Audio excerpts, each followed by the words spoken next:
Well, hello, welcome back to the channel. Today we're going to be installing the rebuilt engine in this WD project. Before we get ready to set that thing in though, we got to put the flywheel and the pressure plate back on and get that bolted up, and then we'll be ready to slide it into the housing. So if that's something that you're interested in seeing, stick around because it's coming up. All right, so we got the engine already connected up to the lift, and got everything ready to go as far as the flywheel and the pressure plate goes. And I got those two sitting over here. One thing that I didn't film early on is the replacement of the ring gear. I've already replaced that. The clutch and everything looks to be in pretty decent shape. So I'm not doing any kind of replacement on it. So with that said, let me get that thing picked up and we'll get it over there to the cherry picker, and then we will get it installed. All right, so one thing we need to do prior to installing the flywheel here on the tractor is replace the pilot bearing. And I've got a new pilot bearing here that we're replacing this one with. There's some kind of sleeve or something on this. It looks like they may have done some work on that at some point in time. All right, so 1 inch and 7/16 works a little better. Drove that right out. Okay, so the new bearing, we'll just do the same thing with it. We're just gonna tap it in. Gonna make it flush. And there we have it, not much to it. So that's the pilot bearing replacement. So now we can slide over and go ahead and put this on the end of the crank. All right, so we'll go ahead and fit the flywheel in place here.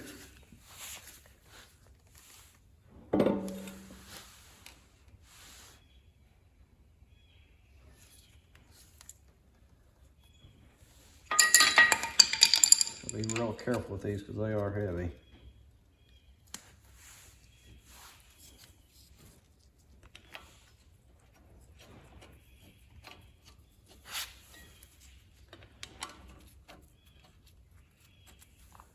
There is a difference in the bolt pattern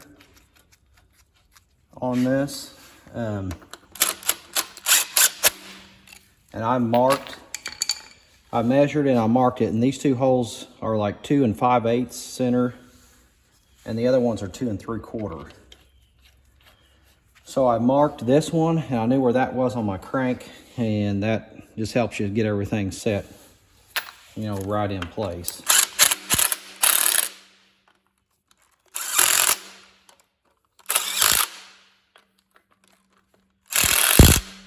I have fought these and got them, you know, like one bolt started and then realized that my pattern was off. So there's nothing much more frustrating than that, trying to get that thing in place and think you have it and then you don't. Okay, so I'm gonna look in the book here and see what our torque specs are. So I'll be right back. All right, so the torque specs on these are 50 foot-pounds, a little less than kind of what I thought they may be, but nevertheless, that's what they are.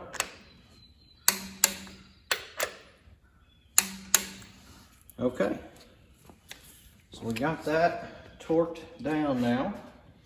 Now we're ready for our clutch disc that go in there. Let me get prepped up here with some tools real quick, and then we'll get at it. I think that's enough. It's 1/2 inch. Go ahead and get these out.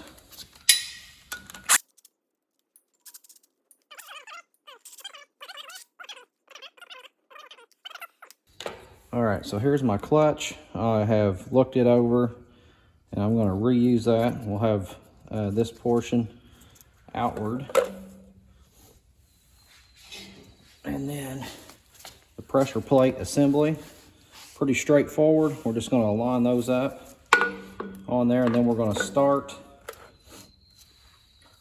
our screws here.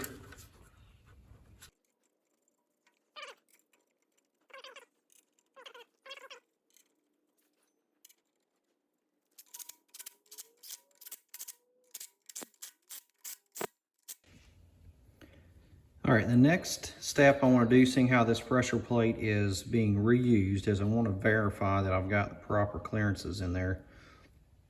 And to do so, the manual says to measure from your splined hub on your clutch right here out to the surface area on the forks here that are going to be depressed when you push your clutch in. Using that throwout bearing, they will push in, which relieves the pressure in there on your clutch.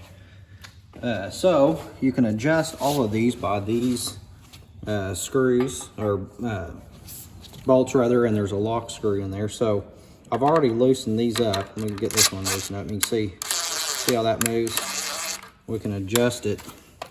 So we need to have 1 inch and 5/16 to the surface here. And this one is 1 inch and 5/16. So we got that one right where it needs to be just by chance there. I did measure these prior and they were not in good shape. So that one needs to go down just a smidgen.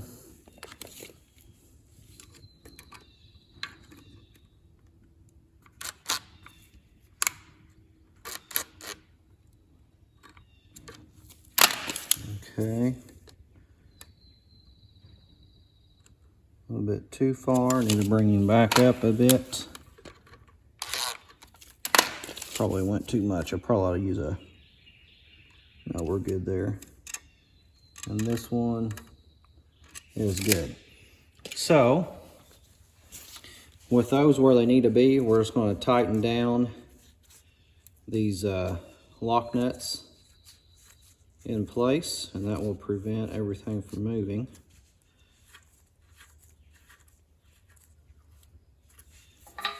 And it's a 9/16, and we'll get me a 1/2 inch wrench and hold this top one, and then we'll finish our torque.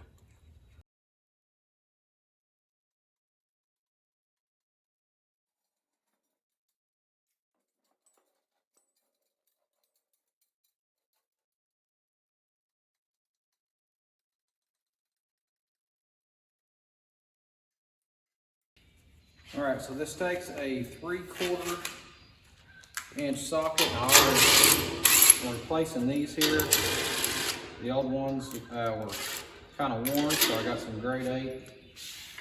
And then the other two up here that come in from this direction, they were okay, so I'm not replacing them. Okay, so we'll try to get this thing, let me get you up here a little closer to what we've got going on.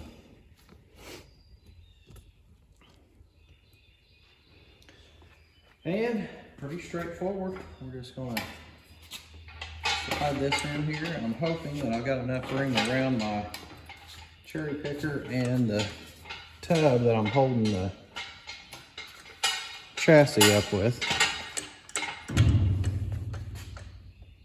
So you can see we need to go down some.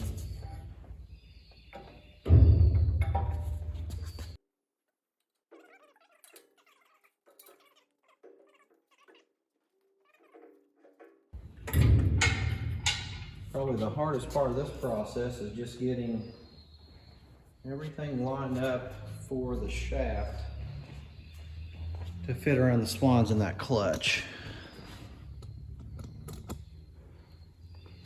Now I left my spark plugs out of this for a reason. And I'm going to twist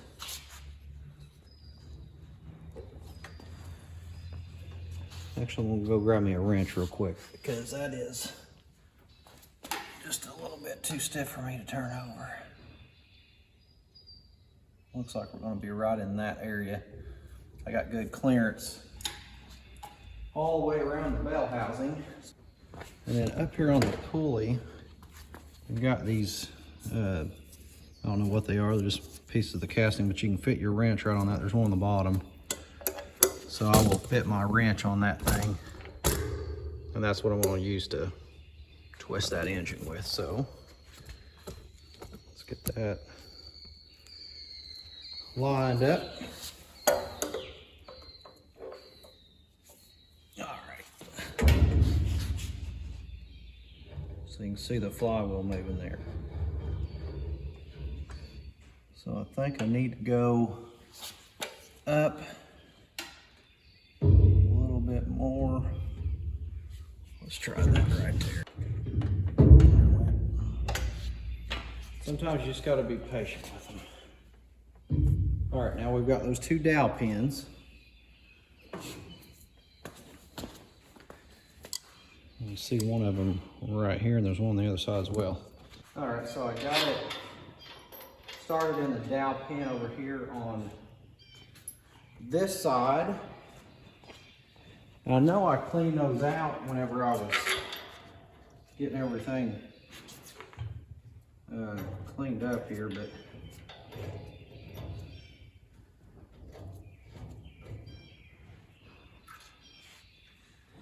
it's not wanting to slide all the way in yet with just me pushing it, so.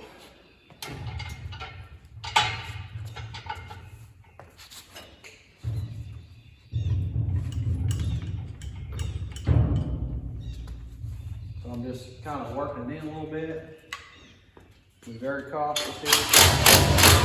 I'm going to tighten up a couple of these bolts here. You got to really watch in there. You can get stuff in a bind and not know it. But my dowel pins are lined up.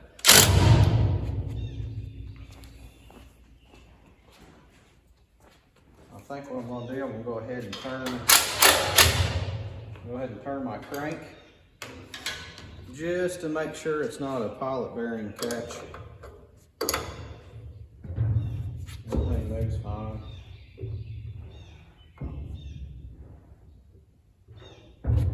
All right, so I'm cool with that. We should already be in that pilot bearing anyway, because I've only got a 1/4 inch in here that's not caught. We'll go ahead and get my 2 top bolts in position as well. Let me flip over here to this side. So you can see from here, there's just a little bit of a separation.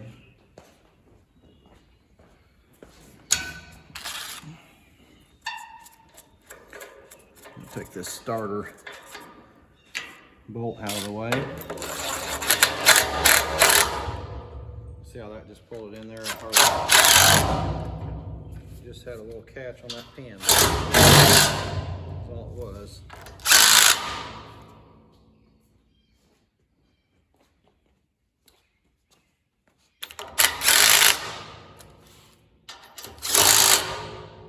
All right, I'll tighten those up here after a bit with the wrench. Okay, so there we have it. We got the engine made to back up. We're starting to look like a tractor again. There's been a lot of pieces that's been replaced and worked on this tractor, but when we get done, it's going to be a beaut. All right, so I guess going forward here, I've got a few more engine components that I'm going to be installing. I'm hoping here within the next day or two that I'm going to be able to go ahead and fire this thing up. So I'm going to be able to make a nice video on that for first start after rebuild. So anyway, this is the installation of the engine on this WD Allis Chalmers restoration project. So thanks for watching. Hit like, subscribe, and leave a comment below, and we'll see you next time.